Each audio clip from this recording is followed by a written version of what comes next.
Alors, la GTMC, c'est la grande traversée du Massif central qu'on peut faire à VTT historiquement ou bien désormais en gravel. C'est un itinéraire donc, de grande randonnée à vélo qui traverse 3 régions, 12 départements à travers tout le Massif central. Donc le départ se fait d'Avallon dans le Morvan.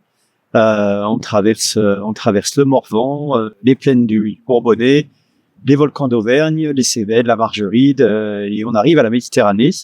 Donc c'est un projet qui a été relancé par IPAMAC 2015 et qui mobilise donc un comité d'itinéraire avec tous les départements, les régions, l'État avec le commissariat de Massif central qui participe également. Les parcs naturels et le parc national des Cévennes sont également mobilisés. Donc voilà, il y a tous les acteurs publics et évidemment à la fois côté départemental et aussi le volet touristique avec tout ce qui est office de tourisme, les comités régionaux, départementaux de tourisme qui suivent ces travaux. En fait, en 2014, l'IPAMAC a, dans le cadre de ses actions sur le tourisme durable, a mobilisé l'ensemble des partenaires pour essayer de relancer, refaire revivre cet itinéraire historique qui avait été créé dans les années 90 et qui, faute de mobilisation collective, n'était plus entretenu et avait disparu. Et donc à l'issue de ces quelques années de travail sur le projet de relance, il a fallu trouver un chef de file pour suivre le portage du projet. Et assez naturellement, c'est IPAMAC qui a été désigné par l'ensemble des partenaires de par son statut transrégional et qui couvrait l'ensemble de territoire du Massif central, ce qui lui permettait d'être un acteur légitime.